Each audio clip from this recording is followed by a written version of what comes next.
Manpacking have been very supportive in terms of making this happen. Likewise has the city of Salinas. So a lot of this may have been gone under the radar screen, but some really, really good work has been happening there. The Salinas Innovation Centre, this is the hub that we're setting up. We're in midstream setting that up.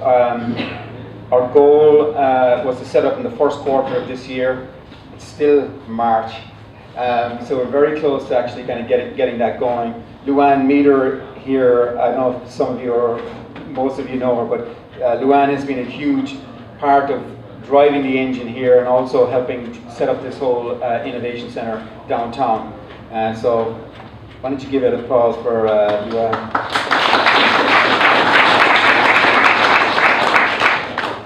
And then the final thing is putting a fund together. So we already have a fund.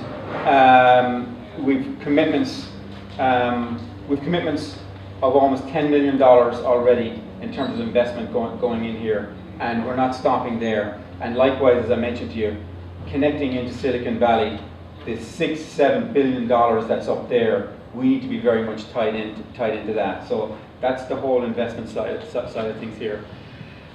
This is the website, so if you want to check out Steinbeck Innovation, it's steinbeckinnovation.org. These are some of the kids that we have trained that's there. You can see all the same elements. So if you want to learn about what we've been doing in Steinbeck, this is it here. Next one, Steve. It's hard to see. These are the 27 entrepreneurs. It's not, some slide of, this is a random thing that we're doing. These are real people. One of the guys that's in this group was basically laid off or made unemployed from Capital One last year. Today he's building his own company and he's planning to hire 5 to 10 people over the course of the next 6 to 12 months. So these are really kind of practical things that we're doing on the ground here. This is the Innovation Hub or the Innovation Center. I'm not going to go through all this, but the idea of an Innovation Hub is that it's not just a building that we all show up and have a cup of coffee in. It's really a hub that's connected to businesses, like the businesses that you're talking to. It's also connected to universities. It's also connected to entrepreneurs. This is bold, this is ambitious, and this is something that we can do and we can lead the way in. And I can guarantee you that with the opportunity in the ag space, you have an opportunity to be the leaders in the world here in this. Next, Steve. This is just to give you the idea on the investment side. I talked about the scale of the investment in Silicon Valley. That top bar is Silicon Valley. The rest of the United States is you can see how much of a big deal it is. Next one, Steve.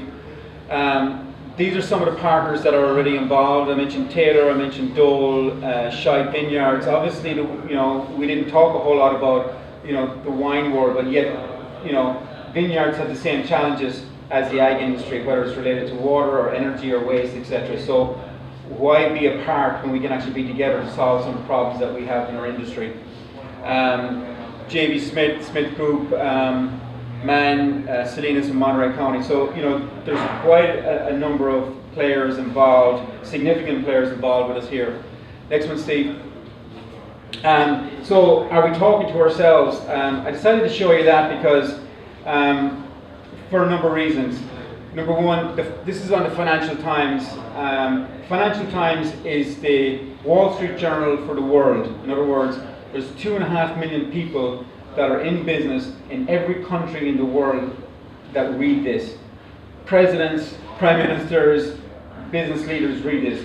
This is the front page of the Financial Times. Silicon Valley meets Salinas Valley in a partnership to make farming smart. Now, not that farming is not smart, I'm not saying that, but just smart in the terms of technology. And I think it's very important for a number of reasons. Number one, it's basically saying that the outside world is saying that yes, Salinas Valley is real. It is significant in terms of business. The scale of business, as I mentioned, is $8.5 billion business, ag world. You're the fresh food supplier of the United States, if not the fresh food supplier of the world. Second, or the next point is that you're getting on the radar screen in a positive way. I wish I could say that I've lived here in Silicon Valley for 16 years. I wish I could say for the last 16 years I saw positive news coming out of Salinas. When I'm sitting up in San Francisco or I'm sitting up in San Jose. Unfortunately, negative news tends to steal the headlines, and it really bugs everybody. I'm the same. I live in Ireland. Ireland is a great country, great industries, lots of positive things. But if there's one problem, like an issue in Northern Ireland, it's suddenly in the front page of the New York Times or whatever. Yet it's a very small part of what's going on, and a lot of good things that are really going on don't get exposed. This is a great thing. It's the backbone. It's the spine of this valley, ag, and it's really kind of showing this industry to the world. So really should be proud of kind of getting this kind of international recognition. Next one, Steve. How much for time, Steve? Because I can go faster, slower, or cut things off. 10 minutes. 10 minutes. 10. Okay. I talked about technology and the evolution of technology. In the 60s, you had these big mainframes. Those big mainframes that basically were in the size of rooms like this. Now, those mainframes or the power of those technologies can fit in your pocket or fit in your hand. So the whole area of mobile computing. Who's a smartphone here? Yeah. I mean, guess what? 10 years ago, we didn't have a smartphone. And you know what you can do with your smartphone? I can turn the energy on and off in my house in Los Gatos. I can turn on and off the energy in my home back in Ireland. I can do all these things with simple devices.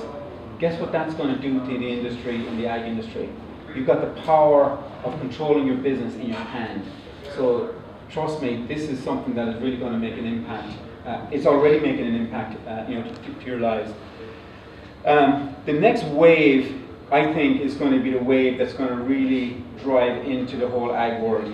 And it's kind of wearables everywhere. And I'm going to go on to the next slide and kind of put it all together. I kind of look at all these things like the 3 C's. So if there's three things you remember these 3 C's. So convergence, right? So in the old days, you had a camera, you had a phone, you had a cell phone, you had a fixed line, you had all these things. That's all one device now, and guess what? It's getting smaller and more powerful. So you now have the power of computing in your hand. The web, right? Once upon a time, the web didn't exist. Back in the 90s, it just started. Now it's like Google is one of the largest companies on the planet. It employs 50,000 people. The amount of information that we get from Google in terms of searching, the old days of looking up, encyclopedias or whatever are gone. I mean, people just use Google. Likewise, Facebook. Likewise, Twitter. So this whole world, in terms of connectivity, is changing rapidly. But guess what? It's not finishing there. There's a thing called the Internet of Everything. So every single thing that you can see, whether it's the truck or the van or the tractor, everything is going to be connected. If everything is connected, I can see everything in my hand. I can see everything in my home. I don't have to walk outside the door. Trust me, this is happening today. And this is the wave that's going to change your world. Linked to that is sensors. The amount of work that's happening in the whole area is sensors, whether it's today, it's sensors in the field. They're expensive. They're not going to be expensive going forward. They're going to have much more capability to monitor soil, monitor what's actually happening. This is happening right now, and it's happening 1.5 hours up the street here. And this is an area where, again, you've got a huge opportunity. So if you think about it, 10 years ago, Facebook, Twitter, Google didn't even exist. These are all multi-billion-dollar companies. Think about 10 years now forward. Think about waking up in the morning and going into your room and seeing everything on your property, on your land, where everything is, what's watered, what's not watered, what's an issue, Can you imagine that power? It's going to all be there. I know it sounds like a dream, but I can tell you the internet and Twitter was a dream 10 years ago, and so was mobile computing. Ag tech, I think, is going to be all about the next C. It's going to be a collaboration. If you don't collaborate together as an industry and get out of the silos that you have, or you don't collaborate with Silicon Valley, the investors, the technology, we're going to lose probably one of the biggest opportunities in our life here. And I think that you have the ability to be right up there as a world leader, but we've got to grasp this, and we've got to beat down some of the walls that have kind of kept some of these businesses and companies together. So collaboration, I think, is going to be both the winning part of how we do this, or it's going to be how we lost. So, I think you really need to think about this and I can kind of move on to the next couple of slides here. I'm almost at the end. I talked about this in terms of, you know, music video, books, newspapers. You know, they're big industries that, you know, companies like Motorola, they were one of the biggest companies in the world. They're gone overnight. You know, books, Borders stores. Anybody remember Borders? You go in there, read a book, and have a cup of coffee. Gone. Newspapers. Newspaper industry is in a tailspin because people aren't buying newspapers. They're using it. They're getting it off the internet or they're getting it off their laptops. You know, photos, camera business. It's all changing because of these little things called smartphones and tablets. Next thing, Steve. But we think it's all happening now, and it's the biggest thing that's happening, and it's all over the world. It's only starting. There's the size of the opportunity. It's going to grow. Every person in the world is going to have these devices. So you can really see that we're at the start of something, not at the end here in terms of this. Next one, Steve. I talked about the internet and, you know, what's happening. You know, the old days you could make a phone call, lift the phone, I remember it anyway, dial a number.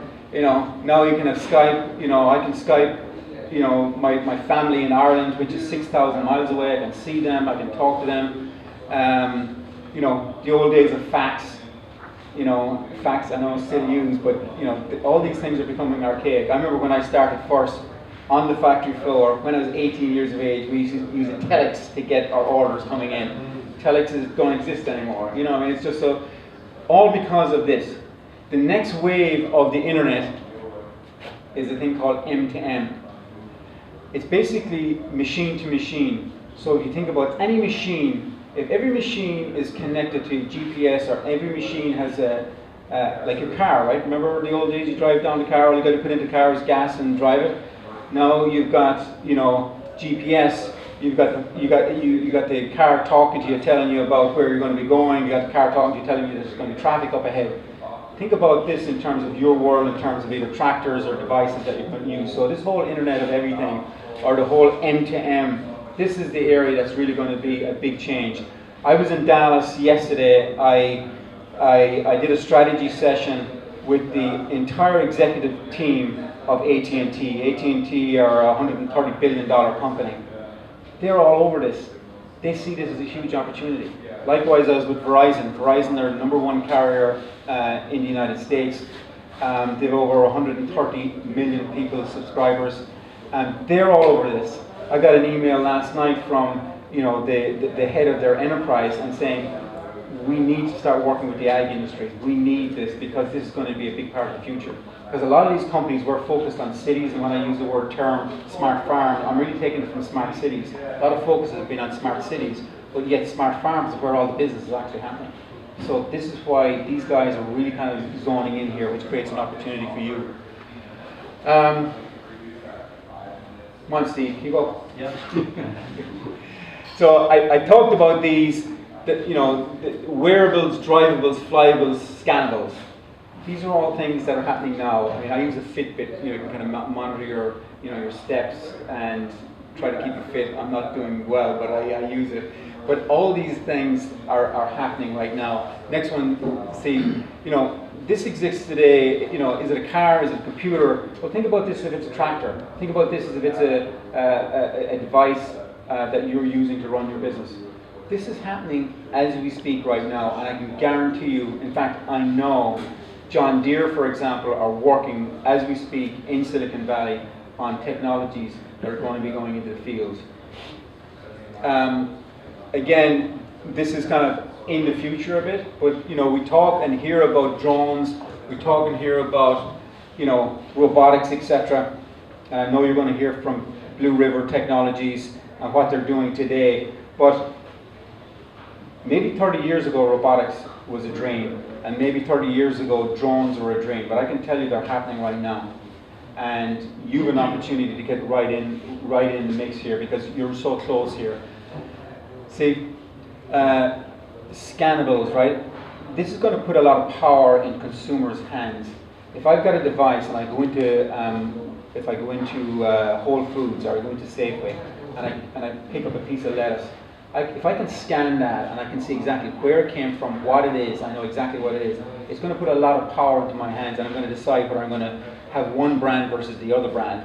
So all the information is really being collected today in terms of your industry. You're already feeding the beast of the regulator in terms of providing all this data in to from a regulation perspective. But if you flip that around, that information is going to go to the consumer. That's going to have a lot of power in their hands, which could determine businesses again. So this whole area is scanning and information and data in the whole ag space. You hear big terms like cloud and big data. Clouds and big data are happening, and they're not just the clouds that are outside there. They're going to be coming in your industry.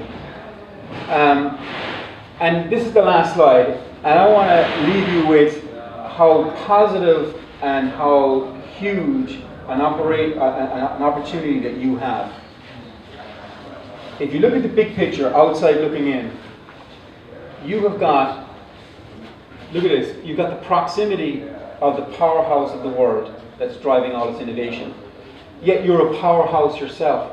You're a powerhouse that's recognized in the world of the Financial Times and major industries, major companies, countries around the world. So you already have a strength, but now it's about collaboration together and collaborating up north. You know, this isn't a pipe dream. It's not like we're all sitting here saying, we're going to be the biggest. You are already the biggest in some of these companies that are there. You look at the leading ag companies, certainly in the fresh food industries, they're here. They're not somewhere else, they're here.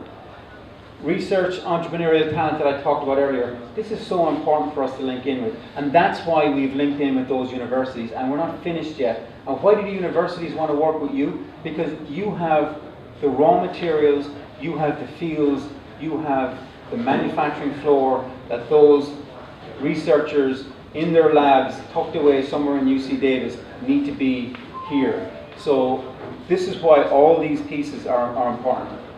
And last but not least slide, this was in CNBC this week. CNBC, as you know, are the leading business program in the United States, if not in the world. They contacted me last week. I did an interview with them last week. The 25th, who knows what the 25th of March that date was or is? National Ag Day. So they did a major initiative around National Ag Day. Guess where they came to learn about what's happening in National Ag Day? They came here. And this was the article that they read or that they went out with. This is one of the quotes that I had given them. They also spoke to Bruce Taylor. So we're on the map. We are on the move. And I think this is an exciting opportunity that I'm an outsider. I'm excited about the opportunity. So Steve, thank you for having me.